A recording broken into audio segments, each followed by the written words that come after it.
आज का प्रश्न है कि किस खाद्यान्न फसल को सभी खाद्यान्नों की रानी कहा जाता है?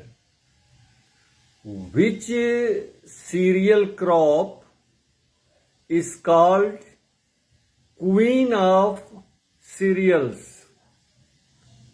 उत्तर है मक्का या मकई या मेज या कॉर्न को सभी खाद्यान्नों सीरियल्स की रानी कहा जाता है। तो प्रश्न फिर उठता है, आखिरकार क्यों? तो जितने भी फूड क्रॉप्स हैं उन सभी में मक्का की जो जेनेटिक यील्ड है वो सर्वाधिक है।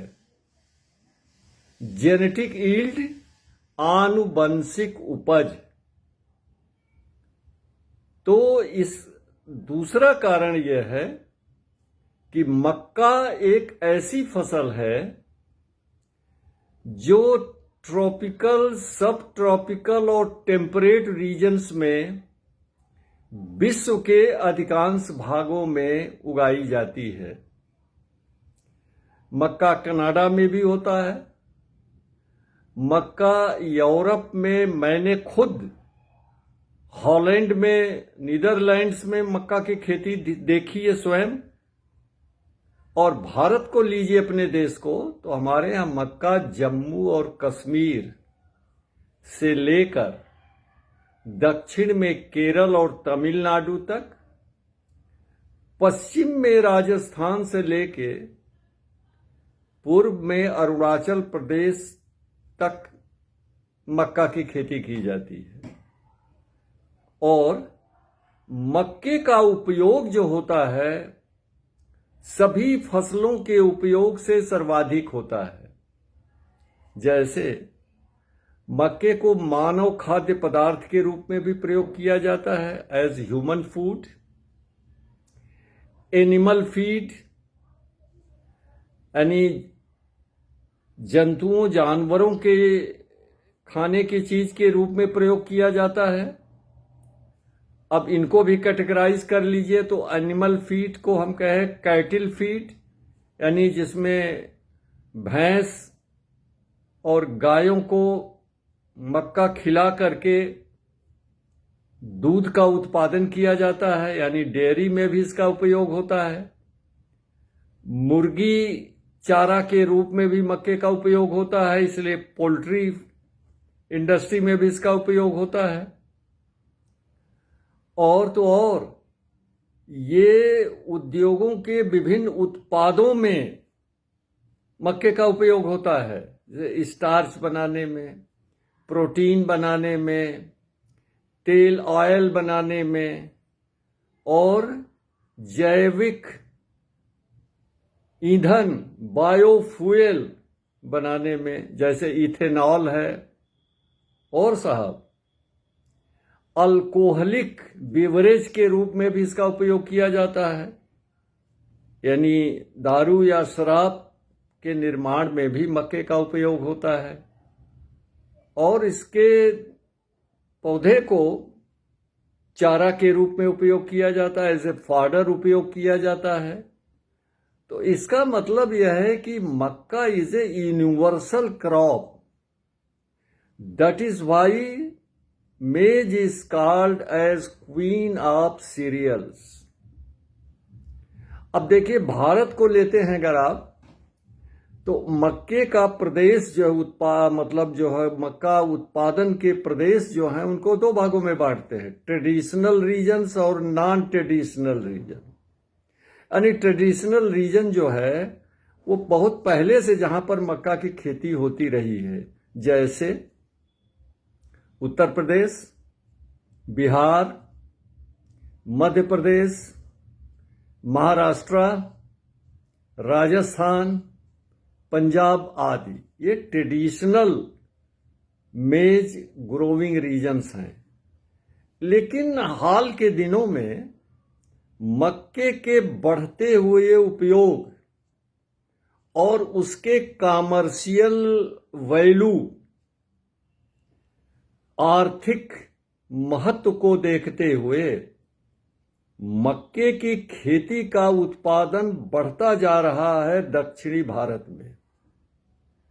कर्नाटक, केरल, तमिलनाडु, आंध्र प्रदेश, तेलंगाना। और कर्नाटक तो इस समय जो नॉन ट्रेडिशनल मेज ग्रोविंग स्टेट है, भारत में सबसे अधिक मक्के का उत्पादन करता है, सबसे ज्यादा। तो इस तरह से आंध्र प्रदेश में भी अब मक्के की खेती को बढ़ावा दिया जा रहा है। केरल में दुग्ध उद्योग, डेयरी इंडस्ट्री को बूस्ट करने के लिए, बढ़ावा देने के लिए भी वहां मक्का के खेती को प्रोत्साहन दिया जा रहा है। और देखिए, मक्का का सच पूछिए तो बहुत पुराना इतिहास नहीं है। मक्के का सबसे पहले पता चला था सेंट्रल अमेरिका में इसकी खेती होती थी, और वहां से 17वीं शताब्दी में ये मक्का जो है भारत में लाया गया था। और हमारे यहाँ अब जो है गेहूं, व्हीट, पैडी, धान के बाद मक्का की तीसरी प्रमुख खाद्यान्न फसल है।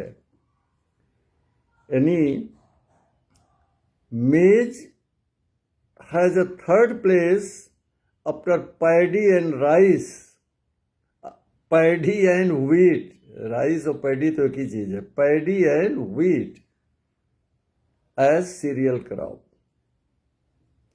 और करीब करीब, और दूसरा जो ये भारत में मक्के की खेती में जो तब्दीली की गई है, वह हाइब्रिड वैरायटी के मक्के का उत्पादन अधिक हो रहा है। हाइब्रिड, संकर मक्का। क्यों, यह भी जानना चाहिए। इसलिए कि मक्के का उद्योग के रूप में, उद्योगों में, इंडस्ट्रीज में ज्यादा उपयोग हो रहा है, इसलिए हाइब्रिड मक्का ज्यादा उत्पादित किया जा रहा है। मार्केट में जब आप जाते हैं तो जब बाल खरीदते हैं, मक्का का बाली खरीदते हैं भून के खाने के लिए, तो उसमें कोशिश करिएगा कि जो छोटे छोटे होते हैं कॉर्न, वो देसी होते हैं, वो मीठे होंगे, खाने में स्वादिष्ट होते हैं। जो बड़े बड़े होते हैं भुट्टे, मक्के को हमारे यहाँ भुट्टा कहते हैं, तो वो हाइब्रिड होता है। तो वो मेनली जो है औद्योगिक पर्पज से, इंडस्ट्रियल पर्पज से, इंडस्ट्रियल प्रोडक्ट्स के लिए इसका उपयोग किया जाता है। और तो और देखिए, मक्के का उपयोग कॉस्मेटिक के उत्पादन में भी किया जाता है। इसका उपयोग जो है वो टेक्सटाइल इंडस्ट्री में भी किया जाता है। तो मक्के का इतना ज़्यादा मतलब वाइड उपयोग होता है, इसलिए इसको खाद्यान्नों की रानी कहा जाता है। Maize is called as queen of cereals. चूंकि आज मैं ये सेल्फी से रिकॉर्ड कर रहा हूँ, इस समय 8:30 बजे हुए हैं रात के, और तारीख है 24 नवंबर। तब मैं आपसे विदा लेता हूँ गुड नाइट करके, शुभ रात्रि।